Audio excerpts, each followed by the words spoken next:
another Motivity's video release notes. I'm joined again by VP of Product, Raul, and we are here to give you the updates and things that we released in June of 2025, both across our clinical platform and our practice management platform. As you know, this is the new format. We're going to sit down, we're going to talk about it, we're going to make it short and sweet and concise, and we're going to tell you everything that we released in the last 30 days.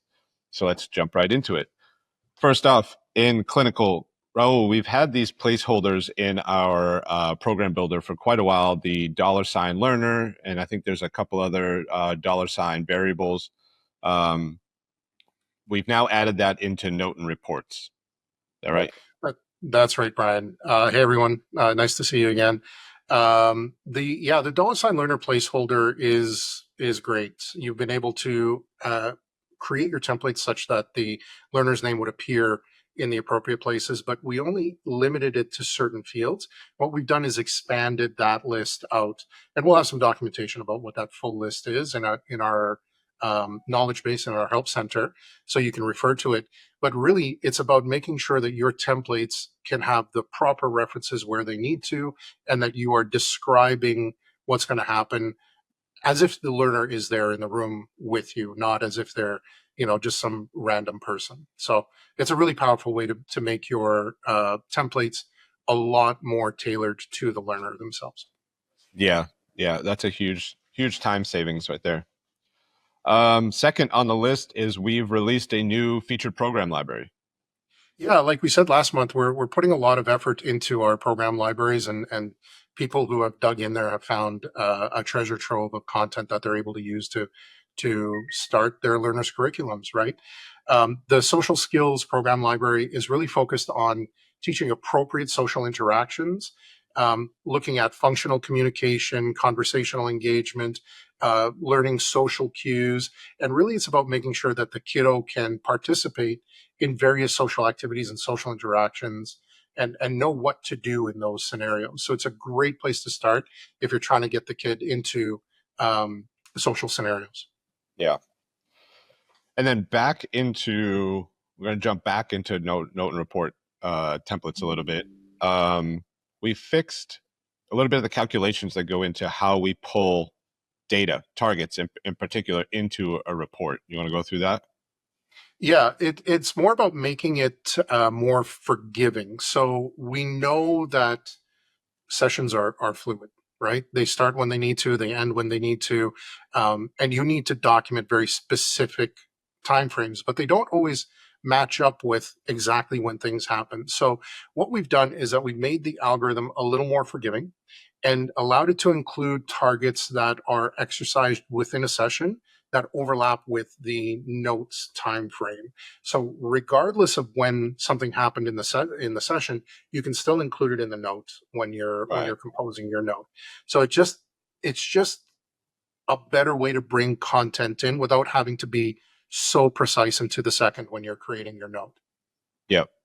Yeah, those are the nice little those are the nice little smarter improvements that I think we've been making across the board. Of you may have the appointment and do the session and do the thing, but in the real world, it doesn't line up like that all the time. And we need to start to be a little bit more forgiving on some of these different parameters and things. Yeah, exactly right. And we know that practitioners are going from appointment to appointment and household to household and clinic and navigating traffic and all of that. And you shouldn't have to remember all the precision of everything that happened during your day to have proper and complete clinical documentation. So we've updated our algorithm to make it a lot easier for people to get their documentation done. Yeah, cool. On to practice management. Lots of new stuff, lots of updates. We have a new availability view for patients. Yeah. Let me start with this statement. Scheduling is hard. Yes. Right? We know how complex scheduling really is in the real world, right? The schedule you start with at the beginning of the day, not necessarily the schedule you end up with at the end of the day. Changes happen and people cancel and reschedule and all of that.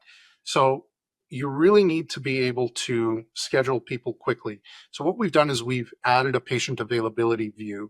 It works very similar to how the provider availability can be seen, but it shows you when patients are available to be booked in for for appointments, and just makes it a lot easier to schedule patients in and really line up the schedules between your providers and your learners for the clinic. So Yep. just a different way to look at scheduling, but one that makes it easier to make decisions about when to put people together. Yeah. Yeah, I love that.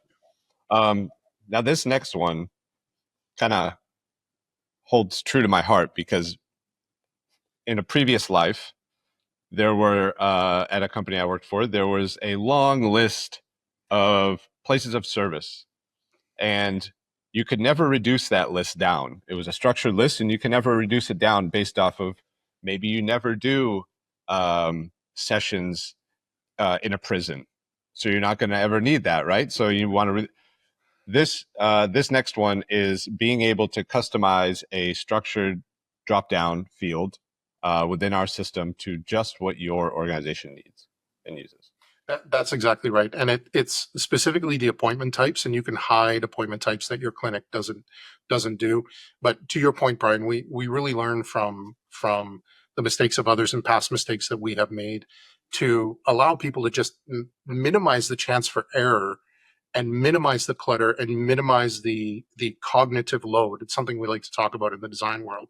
What's the cognitive load of using the system? How much information do I need to process to be able to do the things that I need to do?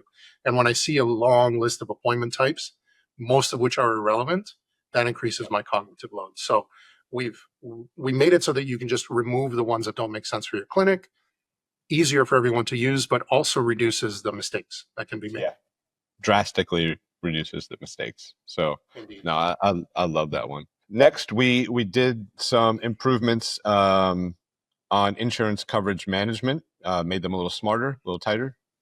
There's a lot. This is one of these topics I could talk a lot about, but again, just like scheduling, insurance management is hard, right? It's very complex. It's variable. It changes from region to region and from family to family and from job to job, right? Mom and dad change jobs. They have new benefits, and we need to be able to manage those and react to those very easily within the system. So what we've done is we put more work into making primary and secondary or multiple insurances work together better and make sure that we can coordinate information that goes from that should be going to one rather than another a lot easier within the system. So it's got better tracking of changes and coverage transitions within the system now, and you can add more than one coverage entry under the same funding source. You can tag which one is primary, which one is secondary. You can apply the date ranges appropriately to each of those.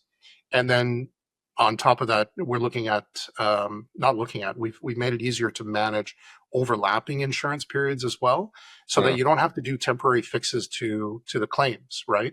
So if you submitted a claim over that should have gone to one or another, you don't have to make those fixes anymore. You'll know exactly when claims can go to one benefits provider or another.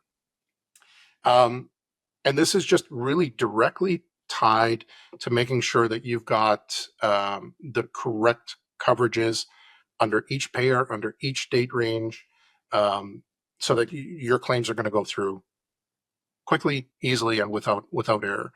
To do that, we've put in a lot of validation rules within the system that are going to be automatically applied when you're setting up that scenario. Yeah. And again, it's about removing the chance for errors and making it a lot easier to map what's going on in the real world for that particular family. Right. Yeah, makes sense. Okay, we have a couple small improvements here that we're going to fly through. First one has to do with being able to clear out alerts, which I know a lot of people, it's like you either have your inbox as 10,000 and whatever, or it's zero. So the people who have it, like to have it at zero, this is for you. Yeah, that's right. If you're practicing inbox zero, this is exactly the one for you. And I know this is another one that's near and dear to your heart, Brian, which is making sure that people know what they're supposed to be doing, right? And that's what alerts are for. So if you've dealt with something already, you can now clear it out and get it off of your to-do list. Really simple, but again, reducing cognitive load, making sure that people are focused on the right thing at the right time and not having to duplicate work. Yep. Next, on place of service, now correct me if I'm wrong, when we enter in a place of service into our system, that spits out some coordinates, XY coordinates. From time to time, maybe they're incorrect based off of prior history, bad data, whatever the case may be. Now you're able to edit those. Yeah, that's exactly right.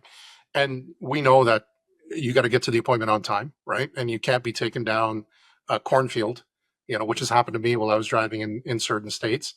Um, and when you know that the location is wrong, you can just correct that and make sure that you can get to the right place. But that also leads to correct calculations on drive time and mileage, and it has downstream effects on payroll based on that information.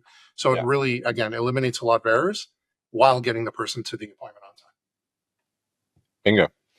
Yeah. Next, we've improved some role assignments around supervisors. Yeah, it's about giving granular control to the admins to define the roles to make it map more closely to what's really going on in the organization. So you can now configure which roles can be assigned as primary or assisting supervisors. And again, it's your organization is complex. We want to make sure that we have the controls in place within the system to map to what's going on in your organization, and that the right people are able to do the right things at the right time. Yep, exactly. And then lastly, we've made some improvements to ConCred. We have, yeah, we've improved the filters and the alerts based on those filters, specifically based on the enrollment assignment, and really what it results in is a lot more accurate and relevant alerts and filters for you to make the decisions that you need to. So, like we talked about last month, we spent a lot of time sweating the small stuff and getting into these details because they have, pretty big downstream effects. And if we can chip away at all of these things that can cause errors in the workflow, we're going to continue to do that, and they add up to a big benefit in the end. Big benefit. Yep, exactly. Cool. Well, we're at the end of the list, believe it or not. There's a lot of things. We got through them quick. We didn't mention, again, I'm in Istanbul. Raul, you're in sunny Calgary, Calgary. Alberta, Canada. Yeah. Yeah. Sunny Calgary. Yeah. Thank you all for watching. If you haven't already checked out quite long form podcast between Emaley McCullough and Smith Anderson on the Beyond the Science podcast. Be sure to check that out on our Instagram or their YouTube channel. It's really great. It really gives really good insight to both the history of Motivity as well as the future of Motivity. So if you haven't checked that out, go ahead and do that. That's all we have. We'll see you next month with a whole long list of new things. Thanks. Bye.